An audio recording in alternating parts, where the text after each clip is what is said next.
nós saudamos os participantes do Congresso da ABRAP, CSS, SINDAP, no ano de 2022. Temos o prazer de voltar a ter o Congresso presencialmente, depois de alguns anos de restrição. Isso é muito positivo, estar com as pessoas, estar com os amigos, revê-los pessoalmente, faz toda a diferença.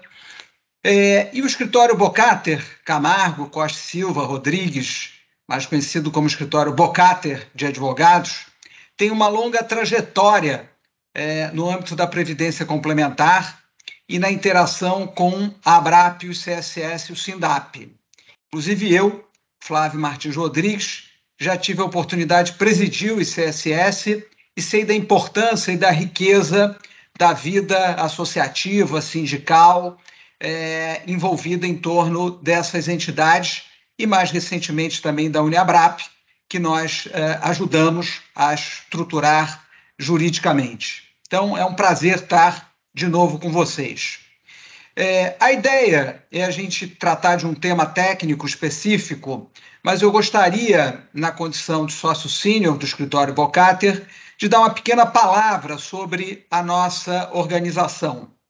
Nós temos 23 anos de fundação, portanto, uma trajetória bastante longa, e desses 23 anos, 20 anos foram dedicados a estruturar uma área de previdência complementar para atendimentos, para um atendimento full service, como a gente chama, para os fundos de pensão. Então, nós temos uma equipe grande que se especializa, nós fazemos treinamentos não só, enfim, de aperfeiçoamentos das novas regras, né, que toda hora saem da regulação, mas também com boas noções de atuária, boas noções de investimento, e temos, portanto, uma área de assessoria previdenciária que cuida de matérias de planos, governança da entidade, etc., uma área de assessoria de investimentos, assessoria jurídica de investimentos, que verifica a aderência das decisões de investimento às normas do Conselho Monetário Nacional e também do Conselho Nacional de Previdência Complementar. Temos um contencioso de escala com 4.000 processos em andamento em todo o Brasil, um contencioso estratégico voltado para ações específicas de maior peso para a entidade. Atuamos também bastante em processos sancionadores, portanto, em autos de infração, em recursos para a Câmara de Recursos da Previdência Complementar e também em matéria tributária.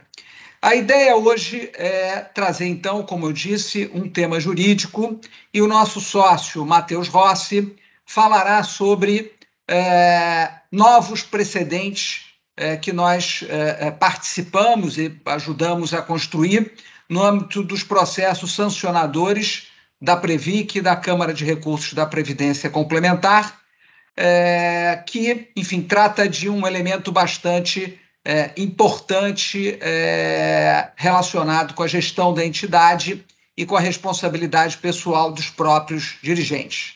Então, agradeço a oportunidade e passo a palavra para o meu amigo e sócio Matheus Rossi. Perfeito, Flávio.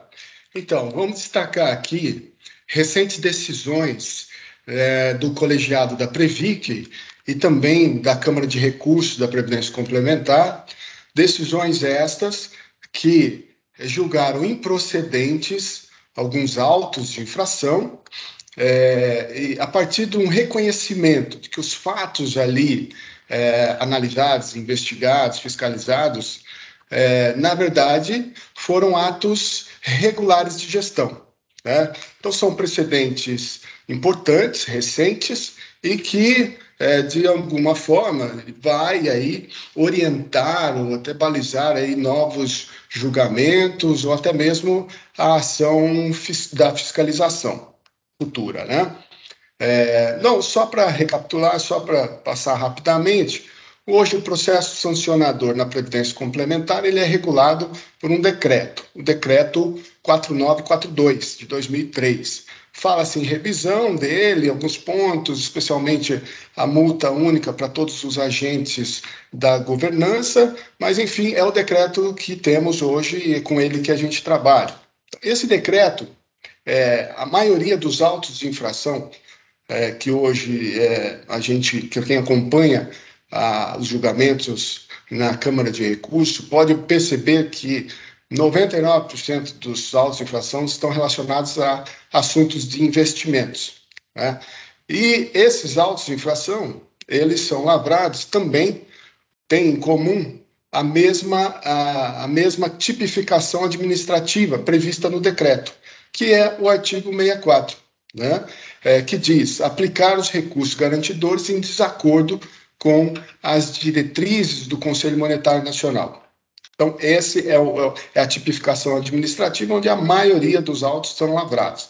E aí você vê que é uma tipificação bem aberta, abrangente, e que cabe, então, muita interpretação aí do lado da fiscalização. E que regras são essas do Conselho Monetário Nacional? Hoje, resolução 4994, uma resolução que tem regras de condutas ali, bem também subjetivas, né, e principiológicas. Então, você tem comandos ali para as entidades voltados à observância de transparência, rentabilidade, prudência, diligência, lealdade, boa-fé e por aí vai. Então, são todas regras de condutas bem subjetivas. E o que acontece é que a avaliação da fiscalização, quando chega numa entidade, especialmente, notadamente, quando um investimento não tem uma boa performance ou tem algum problema no meio do caminho, é que esse fiscal, esse servidor, se vê diante de um investimento que está com problema e ele tem que analisar como é que foi feita essa decisão. É muito difícil ele fazer essa análise 3, 4 anos depois.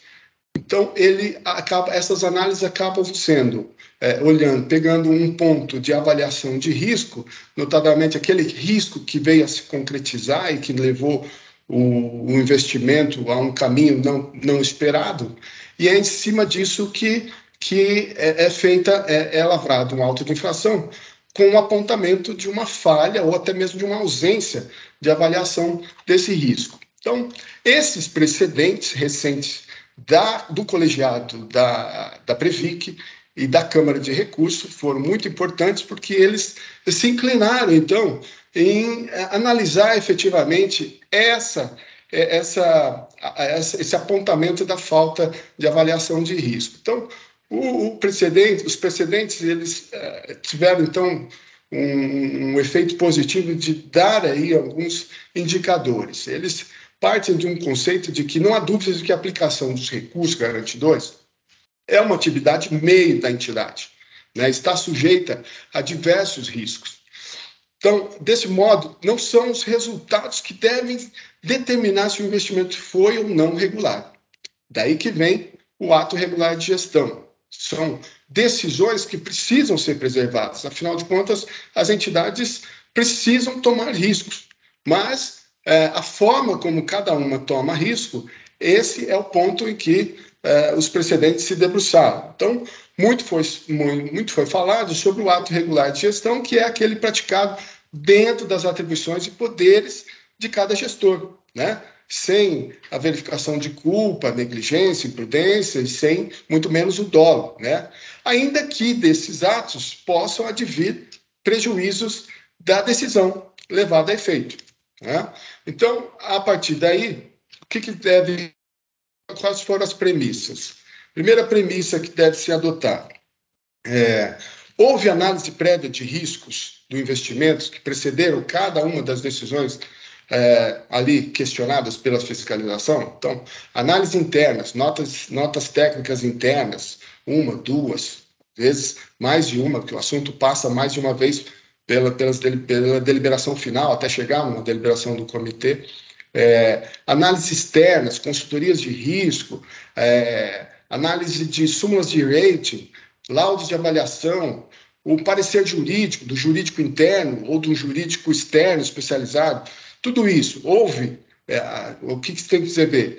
Há uma constatação de que a decisão foi informada por uma série de estudos e avaliações? Sim ou não? Então, essa é a primeira premissa. A segunda premissa dos precedentes vai um pouco além e ele vai entrar no mérito dessas análises. E essas análises, elas se mostraram tecnicamente adequadas para identificar, avaliar e até mesmo minimizar os riscos, né? Às vezes com uma recomendação de uma cautela, de prudência, de fazer um aporte menor aqui ou ali.